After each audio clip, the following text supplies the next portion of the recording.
Hi kabahay! So Happy New Year, and for the New Year, meron tayong newest project na located lamang here at the Green Meadows here at Dasmariñas, Cavite. So itong property sa likod ko is ready for occupancy and single detached unit property. Tama ang rinig mo kabahay, single detached itong ating property featured for today.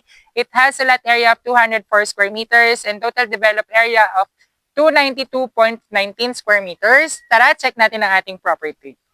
So kabahay, before we enter to our property, please appreciate the design of our featured project. So as you can see, very minimalist po ito. Ito naman ang ating carport area. Meron tayo ditong flooring na made from pebble type. And then meron tayo ditong embossed address. Ito naman po ang ating pedestrian gate. So tara, check natin ang ating property sa loob. So before we enter mga kabahay, meron tayo ditong doorbell na naka-installed sa ating porch area. So ang ating flooring is made from non-skid tiles. Meron tayong inside gardens on both sides. Disclaimer lang mga kabahay, so dito sa carport area, makikita nyo meron pa tayong mga materials na nakakalat. So ito po ay ongoing construction, pero ito po ay near ready for occupancy dahil finishing touches na lang po ang kulang dito sa ating property. Makikita nyo, covered ang ating parking area. Kasya dito ang dalawang sasakyan. And of course, meron tayong access dito sa ating service area.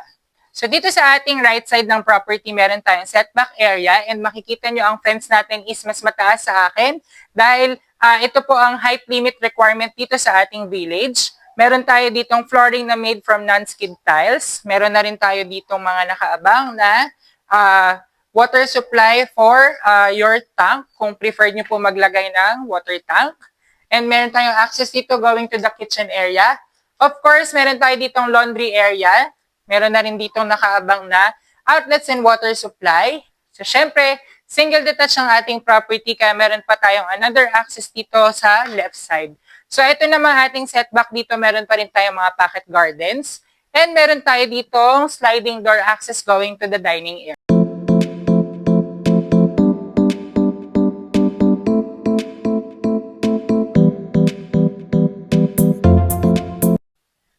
Tara tuloy kayo mga kabahay. So upon entering mga kabahay dito sa ating main door, ito po ay made from solid wood.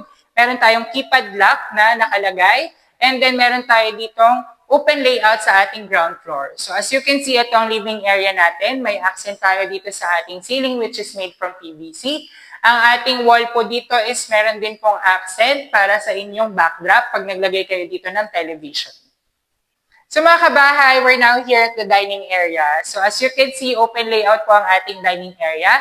Meron tayong accent sa ating ceiling which is made from PVC. Meron tayong malaking sliding door dito which is an access going to the lanay area. So sa ground floor mga kabahay, meron tayong isang powder room. So as you can see, meron tayong shelves dito and then syempre meron tayong mga storage area. Ito naman po is the circuit breaker and then ito po ang ating powder area.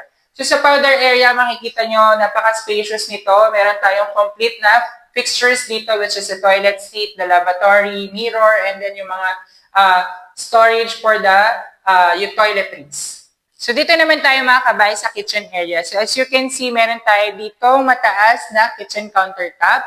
So ito pong ating ilaw sa taas is included also. Meron tayong mga built-in cabinets na over and under. And of course, syempre meron tayo ditong provision for range hood. Meron tayong kasamang cooktop which is 5 sets. And then meron tayo ditong magandang sink which is made from quartz. And of course, mga kabahay, meron tayo ditong storage pull-out. So as you can see, hindi pa po ito finish and wala pang handle. So ito naman is the access going to the laundry area. By the way mga kabahay, meron tayong highlight dito sa ating ground floor. Kaya kung kayo ay may elders or PWD na family member, meron tayo ditong ground floor 1 bedroom. And meron tayong built-in cabinets dito. As you can see, malaki po ang ating bedroom number 1 sa ground floor. And ang good thing is, syempre meron tayo ditong own toilet and bath. So dito sa ating bedroom number 1, meron tayong complete picture sa ating toilet and bath. So kung kayo po ay may elders, syempre hindi na sila mahirapan maghanap ng access papunta sa ating toilet. So before we go to the second floor mga kabahay, please appreciate this area under the staircase. So kung makikita nyo, itong area sa staircase is masyado pang malaki. So pwede kayong maglagay dito ng computer table. And of course, hindi mawawala ang malaking mirror for additional lighting dito sa ground floor. So dito nga pala sa ating staircase mga kabahay, ito nga pala is made from solid wood and combination of steel, and then meron tayo ditong tempered glass. Meron tayo ditong malaking fixed window for additional lighting. So dito sa ating second floor mga kabahay, we have a total of 4 bedrooms and 3 toilet and bath. Tara check natin ang bedroom number 1. Bedroom number 1 mga kabahay. So sa bedroom number 1 natin, as you can see, very spacious itong ating bedroom. Kasyang-kasya dito up to queen size bed. Meron tayo ditong sliding window for ventilation. Of course, additional window for the lighting. And then, meron tayong floor-to-ceiling na built-in cabinets upon turnover. And the vanity area.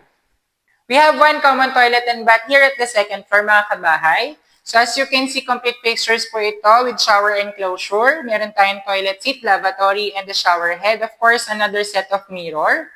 Check bedroom number 2. So, sa bedroom number 2 po, same as bedroom number 1, malaki rin po ang ating space dito. Meron tayong proper ventilation for the additional sliding windows and awning windows. And of course, hindi mawawala ang ating built-in cabinets, which is floor to ceiling and the vanity area.